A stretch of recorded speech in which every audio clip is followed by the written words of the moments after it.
Discussions in this show should not be construed as specific recommendations or investment advice.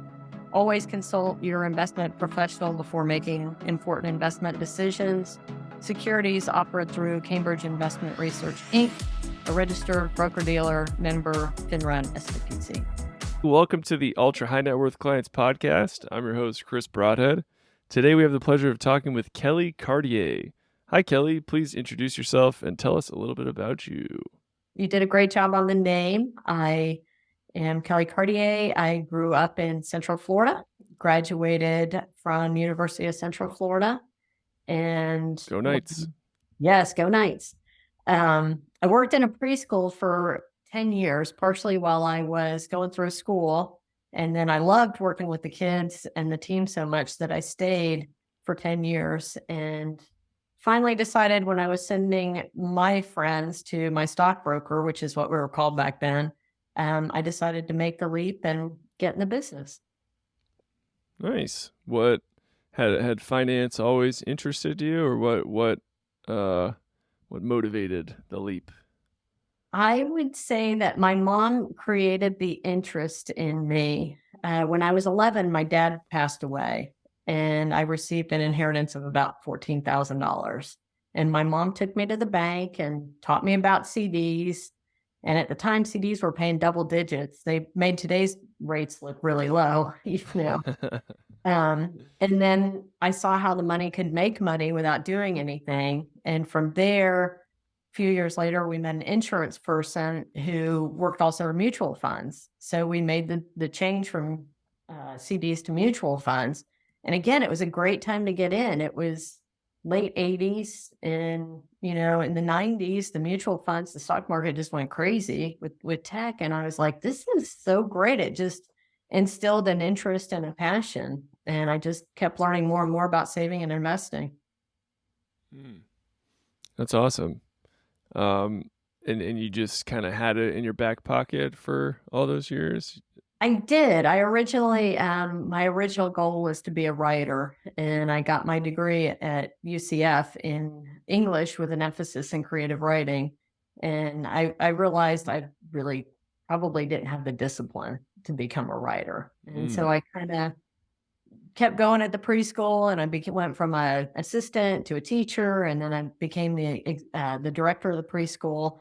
And when I became director, I went back to school, got my MBA, and I always knew I would do this, but the timing was right when I was in my late 20s. And I was like, the advisor I was working with said that the branch manager was retiring. And if I wanted to get into that branch, I probably should make the switch. So I went in for my interview and got hired. Went through, and back then I wasn't independent. I started working at AG Edwards. So I went through their whole training program and got my licenses. That's a common story we hear from a lot of our guests. Like our most successful guests, they're like, "Oh yeah, I just used like JP Morgan. It's kind of like a school. They just like taught me everything." And then I was like, I want to do more than the very minimal things you guys offer. Peace.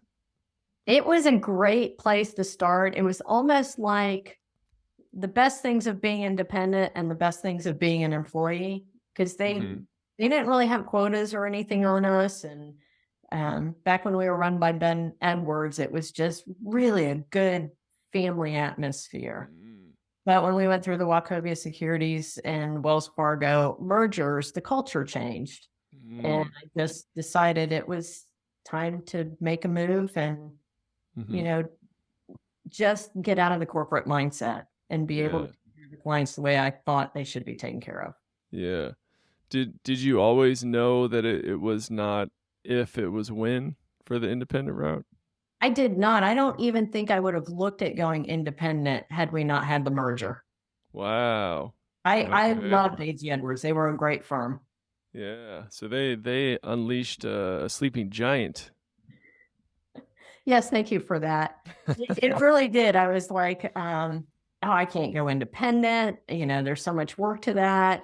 But I was a branch manager at the time with AG Edwards. And after talking to a recruiter one day who just called out of the blue, I was like, well, I could do that. So I started to look around and had a list of firms that I was checking out and decided Cambridge was the best bet. Mm. Can you tell me how you built your practice, at AG Edwards, and then how you built it when you were independent? It was not easy. The first couple of years were really hard to get started. I am not a good cold caller. I tried, and I did get some clients that way, but I tried to do seminars. I was probably better at doing seminars than I was at cold calling. But I put in a lot of long days, a lot of hard work. I mean, it was not unusual to get in the office around 8:30, 9 o'clock in the morning and be there till 7:30 at night. Oh, wow. Yeah, I mean, it was, there was a lot to do, and we were a lot less efficient because there was a lot less technology. But seeing all the hard work, we had the branch manager did retire, and I was fortunate enough to inherit a few of her clients. And some of those clients are still with me today. And Oh, then we had wow. an advisor who left the firm. And so I was lucky enough to inherit a little bit of a base that kind of kept me going because we were weaned off of salary pretty quickly to full blown commission. So that helped a little bit. And then a couple of years into my early years, I became business partners with the branch manager at the time. So that gave me a really nice footing to learn from somebody who had a lot more experience than I. And she was able to expose me to, a lot more complicated situations than I may have found on my own. So it was a lot of hard work. It was the time in the business. I want to say 4, maybe 5 years into the business, they opened a second branch in Claremont, which is where I live. And I came down there and I started to build the business with local people in the area. And it was just a matter of putting in time and doing the right thing and being honest with clients. And it just kind of continued to build from there. Hmm. Then in 2009 is when I went independent. And I wasn't sure how many clients would come with me. Back then, Bernie Madoff had been in the news, and Oh. it was like, oh, I don't know, what is this independent thing? Who's watching over you? And I was fortunate enough that first year I left in July, and at the end of December I had about 46 million under management. So that many clients had either stayed with me or lived in Claremont, or those that were outside the area moved with me when I left Wells Fargo. Hmm. So I would say the biggest thing was just time in the business and doing the right thing by clients. Mm. So you were able to go from AG Edwards to independent and bring the majority of your clients? Because I had a partnership, I don't know that it would be honest to say I brought the majority, but I brought the majority of the clients that I was the lead advisor on. Mm. Okay. Got it. Yeah. The strongest relationships, maybe. Yes, exactly. Yeah. Exactly. And there were some that came with me that I never expected to come with me. Sometimes it's just a personality thing. Somebody might get along better with my business partner, somebody else might get along better with me. Hmm. So I had a couple of surprises there, and had a couple that I thought would come that didn't. So Yeah. kind of all part of it. Yeah. That's a great and tough moment, I'm sure. Yes. Yes. Yeah. Yeah. So how did your business change? How did your perspective change? What did it feel like to become independent? How was that different? Oh, it was refreshing to find a company that said, we're here to help, but you get to take care of your clients, obviously within the rules and regulations, but you get to take care of your clients the way you see fit. If you Hmm. want to build a lifestyle practice and you're in the office 20 hours a week and you're making $50,000 a year, that's fine. If you want to grow and you want to build and you want to get bigger and bigger, we're here to help. But this is your business and you get to do it your way. And it was like that a little bit at AG Edwards, but of course we had a lot more rules and a lot less product available. Whereas going independent, we had a lot more options, and a lot more product relationships that we could use. So it was very freeing. And then being with Cambridge, just like when I was at AG Edwards, the focus was on the client. It was not on the bottom line. And that's what I got frustrated with, when we were more corporate, is it seemed like the focus was more on the bottom line. So I really liked being able to focus on the client and really dialing in on what was best for that client.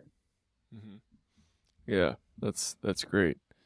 Um, so during your time with AG Edwards, did you kind of figure out who your niche was, who the primary type of client that you served? And if so, did that change when you went independent, or did that just expand? Uh, Being in Lake County, we are a lot of small towns. We're bigger now than we were back then, but I don't know that I would say I found a niche. My ideal client is somebody that wants to invest and even more values our time, values our advice, and has the long term quality investment focus that we have. Mhm. So I know a lot of advisors will go out and they'll find their niche. Some of them, will dial it down as much as maybe dentists in the Colorado Springs area, or veterinarians, across the country. And I've just never, that's never worked for me. It's just, and not that everybody who walks in the door is a client, but it's more, do we click? Do we have the same philosophies? And can I help? Mhm. So if you're 50 years old and you've got $20,000 to invest and you don't have anything in the bank, I might tell you that you're probably better off to keep that safe in the bank. But if you're 25 years old and you're coming in and you want to start an IRA and start to save, and I see you've got the wherewithal and the dedication, I want to help you get started. So Mm. I think it's more me finding who I really can help and make a difference. Is I don't know if that's really a niche, but that's kind of my philosophy. Yeah. No, I dig that.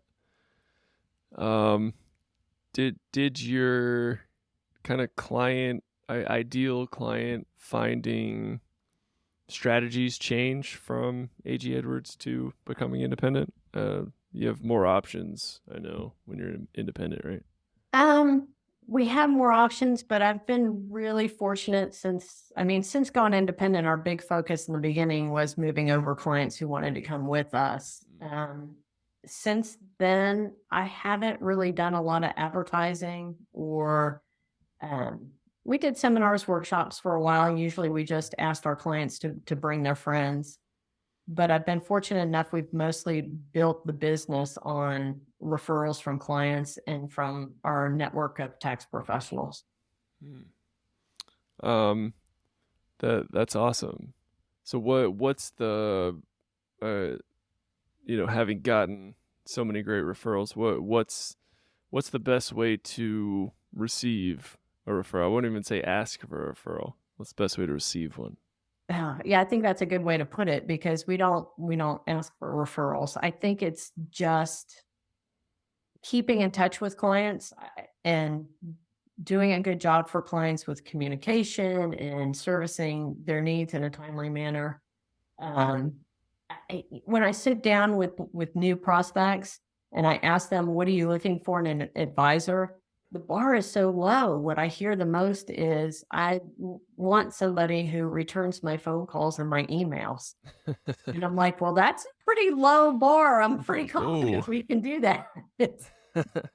So I think, and I know there are a lot of advisors out there who do this. Their office is comfortable. It's like inviting friends into your home, and we just have that friend or family atmosphere. And we work very hard to, if a client needs something, we work very hard to take care of that need in, within 24 hours if possible. And sometimes it's just a matter of, they need their tax document. Well, we can get that out to you right away. Or they need an appointment. So, something's come up in their life and they need to see us. So think it's just a matter of showing the caring and being honest, and it just it just works. I'm amazed at how clients come in the door. Yeah, I mean, if their ideal advisor is like they pick up the phone and respond to emails, you're like, well, I'm gonna do way more than that. They're like, oh, you're the greatest of all time. I know that didn't put me that very up high to make it sound like I had to work very hard, but Well, no, I think that's a reality that most advisors run into. It's people they might have had bad experiences or something. Not necessarily with advisors, but just with anyone servicing them. So you offer great service, and that could be a huge differentiator. I do think that's a big part of it. And that's the team knows that that's our priority one is to provide that great service to clients. Mm-hmm. Yeah, awesome. I have heard that maintaining strong relationships with CPAs has led to a lot of referrals. Do you have a strategy for maintaining, nurturing, growing those relationships too? Ooh, give away my secret sauce. We started, and I will share because I did not come up with this idea. It was shared by another advisor back when I was at AG Edwards, but she does these, I'm assuming she still does it today, but she does these survival kits for the CPAs. And we started to do that for several of the CPA offices or tax professional offices in the area. And we fill it with goodies at tax time. There's candy and there's Post-it notes and highlighters and nuts and all kind of snacks, and then we put in the aspirin and the Tums and paper clips, and it's just kind of it gets us in front of them.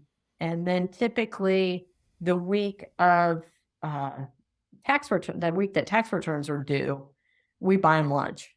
And we call them and we say, hey, we're going to order from X restaurant. What would you guys like?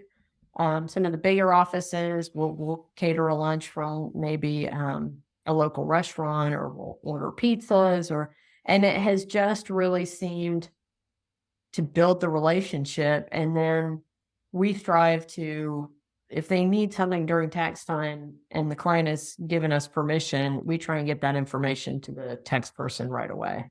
So if they're in the middle of working on the tax return, hopefully they don't have to stop and go start another one, and then they get the information. So we try and communicate very quickly with the tax professionals.